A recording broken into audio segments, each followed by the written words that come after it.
please like, share, and subscribe, and ring that little bell. Ring the little bell so you are notified when new videos drop. So it's been a year since David Tennant and Catherine Tate were announced as returning to Doctor Who. I'm assuming Catherine Tate is going to be playing Donna Nova. Although, over the last few days, she's regenerated. She's done Eurovision and the BAFTAs, and she's been very booby. I don't know how anyone say it. Her cleavage has just like come out of nowhere. It looks like she's got two bald men captured inside a dress, and I pray they never get released. Let me tell you, that's been one of the most exciting things of the year for me. Anyway, I digress. There's a lot of fan theories and speculation about what's going on. Like, how did the Doctor reuse an old face again, and how did his clothes regenerate? And yes, we know that Patrick Troughton Hartnell to Troughton sort of. I don't really buy any of that. That was just a production mistake. I don't think that was an actual, plot point. But anyway, we've had a lot of like little bits of information out over the past few weeks, most of it in binary, right? That was how they built up hype for that teaser trailer, which, man, didn't tease me that much. I have to tell you, I was very, very underwhelmed by it. But lots of messages in binary, which I go over in this video. This comes from a live stream. I did it last night. I live stream every night. So come and join me on a live stream. We have a lot of fun on live stream. That's basically the plan, right? That is generally speaking the plan. But yeah. So I kind of amalgamate all the information. And essentially what I think is going on is that that currently this actually is Ncuti Gatwa, right? The Doctor is the Ncuti Gatwa Doctor, and the David Tennant-ness on top of it is kind of a skin put on him, because that's kind of within the Celestial Toymaker's powers, right? As long as you're in the Toymaker's realm, right? We saw him, he takes dolls and they turn him into people and things like that. So within his own realm, he can do these kind of things, right? I don't think he can do that outside his realm. Pretty much every Celestial Toymaker story that there's only been one televised, but all the ones that I went through were all been trying to get people to come into his realm and play games, right? Exactly. So I think that's the only place he has power in. But essentially, through all the different information, that I think we're going to be able to rip that David Tennant skin off at the end of the 3 specials, and we'll get Ncuti Gatwa. I do think it's going to be ambiguous to see how long he's been in, or the Doctor has been in the Toymaker's realm. I think you can, in your head canon, quite easily say the whole Jodie Whittaker era is going to be in there, right? I really firmly believe that's going to happen, until I'm proved wrong, which could be any minute now. Here's the thing. I make a lot of very bold, opinionated statements, and a lot of them are wrong, right? A lot of them are wrong, and you just go, "Oh, I guess I was wrong." Don't confuse my bold, opinionatedness for being right? That's just me thinking I think I'm right until I'm wrong, right? People often think, because I'm very confident in everything I say, I have some inside information. No, I don't, right? No, this is like amalgam stuff. Anyway, this was from a live stream. As I said, I did last night. I live stream every night. Come and join us on live stream. Look in the video notes. You'll find where to find me. I live stream onto YouTube, onto Rumble, onto Twitter. All simultaneously. I put videos onto Facebook. You'll find me everywhere, baby. I'm omnipotent. I'm omnipresent. Yes. I'm not really. I'm just here. I try to be, but I fail. What can I tell you? Like, share, subscribe, comment. All those things are good. If you can subscribe to my channel, that'll be fantastic, especially on Rumble. That really is super duper fantastic. I'm very, very grateful. Well, I'm grateful for you doing anything, quite frankly, but I'm very grateful if anybody does that. Also, sign up my Substack. Where is it? On my Substack, I think on my paid tier, right? You're getting was it Millennial Rights, as read by an AI Colin Baker, as an MP3 file, book on tape. You can get it also on my YouTube channel. Freaking sounds incredible, right? The AI deepfake Colin Baker really just sounds absolutely incredible. For me, it totally works. Anyway, like, share, subscribe, comment. All those things are fantastic. Now, let me hand over to me from last night. What is the deal with this regeneration? So we all suspect that the Neil Patrick Harris and maybe Jinx Monsoon character is the what's he again? Is the Celestial Toymaker or something of that ilk, right? We all kind of suspect that to be the case. 1 second. Hang on.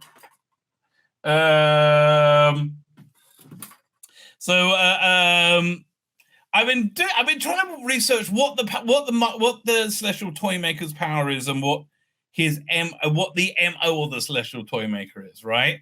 And he's able to distort reality, but I believe only within his realm, right? He's able to really bend reality to quite. He's able to turn you into like a doll, for example, right? But again, so it seems like it's only illusionary power, right? And again, and this story, and also Nightmare Fair, and also they did a couple on one on Big Finish at least.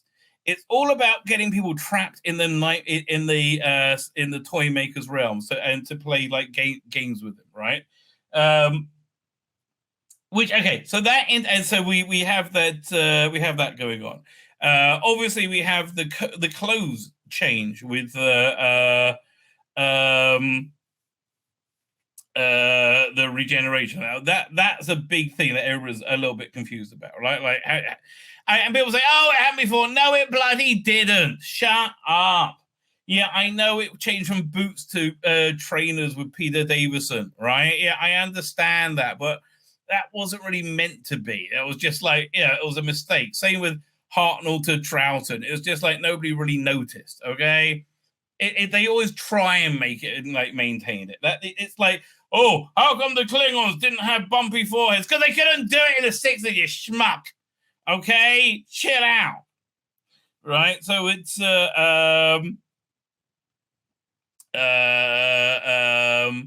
so within the Toymaker's realm, he has control of he has control over reality, but things have to have some kind of ironic twist to it, right? So we've had these teaser trailers, right? And we've had a lot of binary code throughout. So some of that binary code. Well, firstly, we've heard the Michael Goff Celestial Toymaker laugh in the background of the second one, I believe. I think it's also in the second one where we get, I think, the most important message, and it goes, what was it again? Teeth. Yeah, these. I should have written here. 1 second, if I can find. I did a short, which when I noted them all down, I should have written them down. That would have made more sense. 1 second. Go there. I've got to find the shorts. She cried.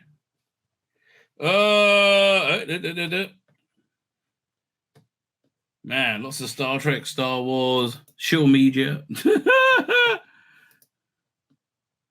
Here we go. Fine. We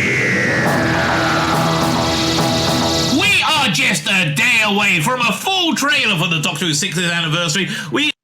I could tell you, mate, calm down. Calm down. Nothing to get excited about. We've had 3 teeny tiny tingle teaser trailers so far, full of cryptic messages and information, mostly written in binary, right? So we had a lot of things written in binary. We had piano, We had legend. Okay. So that, I think, is very much a connection to Jinx Monsoon. So I think Jinx Monsoon was reportedly on a top of a building playing a piano, and that seems very much what the character is. I believe the character is quite probably either an incarnation of the Celestial Toymaker or somebody in the same group with the Celestial Toymaker. Piano, I think, might be referring to Jinx Monsoon's characters. We had teeth, I think, referring to David Tennant. Oh, this. I know these teeth, right?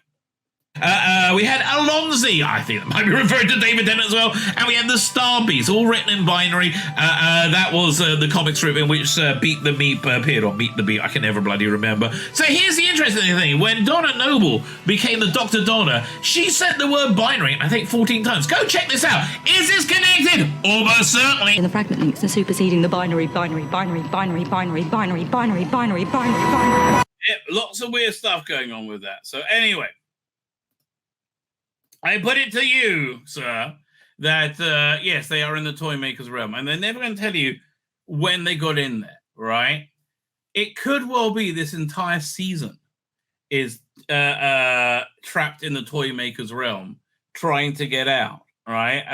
They don't get out in the 60th, right? And they spend the entire. It's only 8 episodes long, which would mean if Ruby comes from the toy maker's realm, leaving would be maybe disastrous for her, right? And why would she want to leave, get away from her family?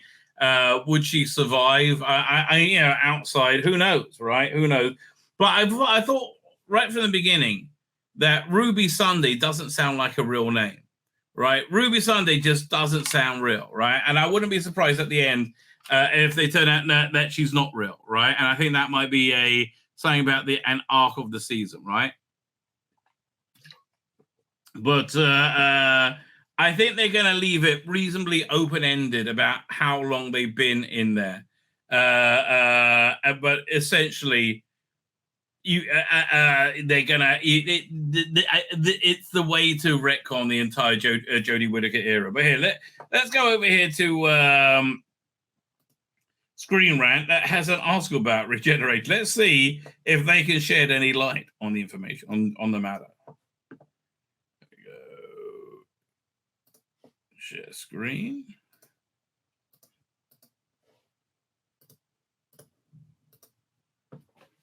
Firstly, I have to tell you, that's a really good thumbnail. I very much like that thumbnail. It's well put together. Congratulations, sir. Fine. We're up to. Since 2005, Modern Doctor Who has taken a very different approach to regeneration that forgets the disturbing truth in the real world origins. Introduced in '66, Regeneration, ensuring the longevity of Doctor Who when William Hartnell stepped down, and due to ill health and enmity with his producers. Since then, Regeneration has allowed Doctor Who to be recast its lead multiple times. Yeah, we know what it is, okay? From William Hartnell's shooting out, where the Doctor regenerated at least 15 times, not including the glib fireworks display of the 12th Doctor in Light of the Land, okay, and the 10th Doctor regeneration Journey's End.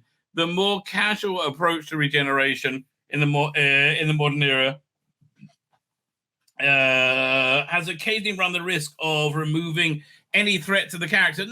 Well, up until Chibnall were fine. Chris Chibnall attempted to restore the horror. No, it isn't cavalier. Excuse me. David Tennant was like, I'm going to die, right? Matt Smith aged to death. It's considered a death, an end. Peter Capaldi was trying to decide whether or not to die, right? Jodie Whittaker was like, hey, get up. Oh, I'm done now. Ta-ra, Luz. Oh, that was good, like. Yeah, let me snog you, yes. No, just have ice cream. With the horrifying implication on the timeless child revelations, but the truly horrific psychological effects of regeneration have rarely been explored in the series.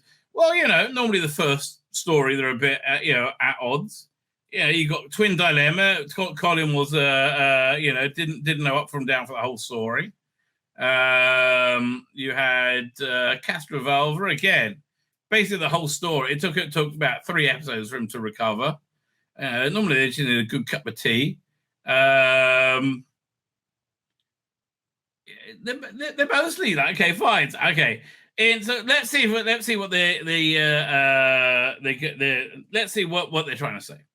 In 1966, internal memo that outlined plans for William Hartnell's regeneration to Patrick Troughton. The process will be described in horrifying detail. No! First we take the plumbus. And horrifying detail. A BBC report from 2010 stated the Doctor and production staff described regeneration as a nightmarish cycle through which the most traumatic events in the Doctor's life. The memo detailed the first Doctor and the second Doctor would undergo as follows. A metaphysical change is a horrifying experience, an experience in which he relives some of his most unendurable moments in his long life, including a galactic war, as if he had the LSD drug instead of experiencing the kicks he has, the hell and the dank horror which can be its effects. Okay, dude, it's of its time. They're talking this guy liked to drop acid. And occasionally it was bad acid. Okay, the best acid reference in sci-fi, obviously, would be the time they dropped acid in UFO, right? And they got lots of brightly colored lights were glaring on them. Yeah. Pakistan's first serial, Power of the Darkness, is one of the many stories which the Doctor is missing from the BBC archives. However, the archive audio and recordings and the animated reconstruction, AI, baby, that can reconstruct it. You just got to build it, right? It's stay with diffusion, mate. You can absolutely build it. Right, and essentially, I guess the way you would do it. One way you would do it is record everything on green screen, right, and then map onto them style sheets of the different characters, right, and then it works, right? You can be photorealistic at that point. Man, it's gonna be wild.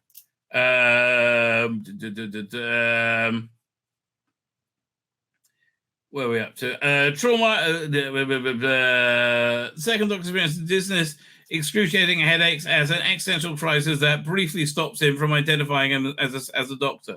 The trauma regeneration mostly continues throughout the Doctor's first 26 years, from the second Doctor's false regeneration to psychological trauma that caused Sixth Doctor to physically attack companion Perry. Listen, he thought he was in the bounce house of doom. Oh, what a way to go. In modern Doctor Who, regeneration is generally more traumatic for the TARDIS, because it's the end of the era, they're normally getting rid of it so they can blow it up a bit, right? That's more what's going on. Less horrifying medical change in the modern era. Instead, it's more of a fantastical rebirth. All right. Well, no, they do say they're going to die, right? There have been exceptions. Jodie Whittaker's 13th Doctor explains the process of regeneration by saying, as every cell in her body was burning and reordering. Yeah, just fuck off. I don't care how. Just fuck off, Jodie. Right? Every cell in my body is refocusing. Icky thump. Oh, it's so stunning and brave. Yeah, fuck thee, bye-bye, Jodie. Fuck thee, bye-bye. A process that chemotherapy nurse Grace O'Brien sympathetically describes as painful, right? More often, regeneration is presented as a spectacular destructive force, but the metaphysical cycle... Oh, for fuck's sake! God, this guy's going around in circles. And then it doesn't... Who is this? This is Mark Donaldson. Is this Mark Donaldson? Fucking Mark fucking Donaldson. Sent from hell! From hell's heart I stab at thee. Yeah, no, that's your idiotic interpretation. The more positive approach to regeneration is certainly reassuring the Doctor's companions, the audience at home. It's hard. Oh, God, this is so stupid. This has nothing to do with anything. Oh, that's annoying. Let's have a look at Doctor Who news. Yeah, let's have a refresh this. Yeah, bollocks. Okay, let's see. This just came out. Let's see what the hidden messages are. Oh, the one is though. Here, I was just saying before. Where is that? Sorry, on Twitter. Hashtag Doctor Who. Doctor Who. The TARDIS. Here we go.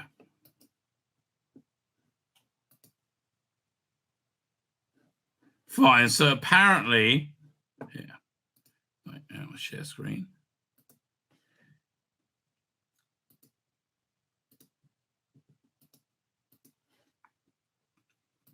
So apparently, wait. So this is from the location filming. And you see it's on Friday, October 30th, 1925, right? Then we have another slide. In his laboratory on October 2nd, 1925, Baird successfully transmitted the first television picture with a grayscale image. The head of a ventriloquist dummy named Stooky Bill in a 32-line vertical scanned image that at 5 pictures per second.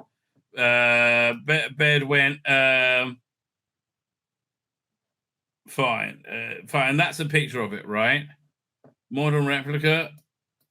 Now, this is from the trailer, right? So maybe, this is certainly, the invention of television going on, right?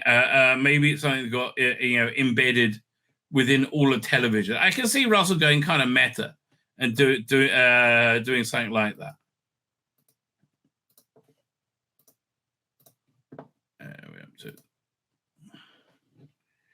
Doink.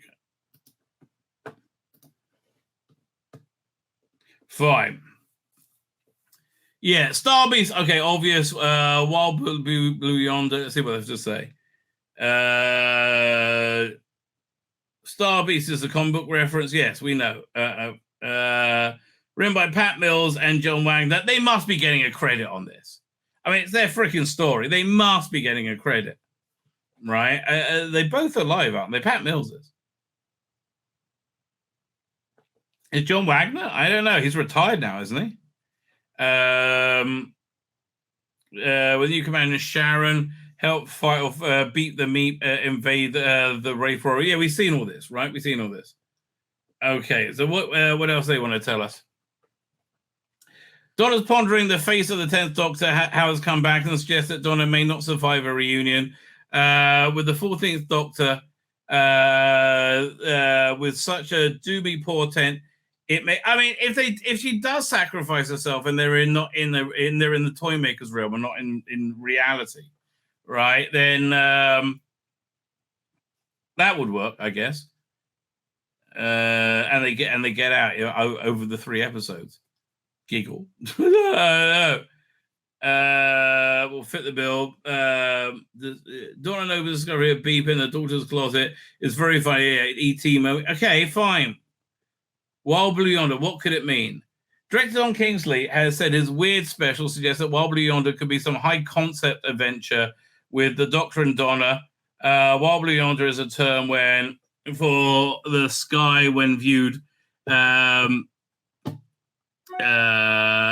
daylight, and has been an adopted name for the official United States Air Force. Official song in United States Air Force. I did not know that. The Wild Blue Yonder was also named 2005 director Werner Herzog, in which an alien, Brad Dourif, tells the story of his species' failed attempt to build a society on Earth.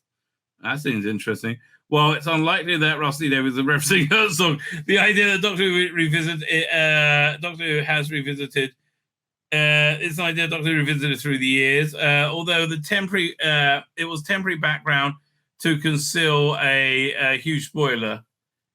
Shooter Gap was standing in front of the Wild Blue Yonder in the first trailer for the Doctor Who 6th anniversary special. I don't know. Lighting didn't look like that. The second of the special could therefore shed more light on the 14th Doctor. Why is the face of the 10th? But how Gap was 15th Doctor is stuck somewhere desperately trying to get killed. So I think basically that my point is this: that David Tennant's Doctor it's a fabrication of the toy maker, and I think Shooting Gatwa's Doctor is underneath, right? You might even be able to say that this was actually the 13th Doctor, right? This was actually Jodie. Could well be, right? I think they might leave room for you to say that. That'd be fantastic. Anyway, trying definitely to get his regeneration back. He's here, driving you mad, laughing at the human race, says the Doctor just before the title of The Giggle was revealed. It's clear this relates to Neil Patrick Harris's Doctor Who villain. It does it. With the ventriloquist dummy on screen suggesting it could be could be the topic. And no, that is the first transmission, right? Neil Patrick dances with the 14th Doctor, all hell breaks loose across them, and suggests that chaos of the previous special could have been engineered by him. In the Christmas Day trailer, Neil Patrick Harris was seen announcing the show is just beginning. So the three specials see the villain is having the laugh last. I do see that. I just think The Giggle is a really bad title, right? The Giggle and Neil Patrick Harris's laugh do recall the Doctor, the Joker from Batman. So perhaps the Doctor is finally getting their own Lord of Misrule. I mean, it could, again, this could set up the whole season. I mean, it is possible, right? It is possible. My name's Tzvi Lebetkin, the rabbi from another planet! Please like, share, and subscribe, and ring that little bell. Ring the little bell so you're notified when new videos drop.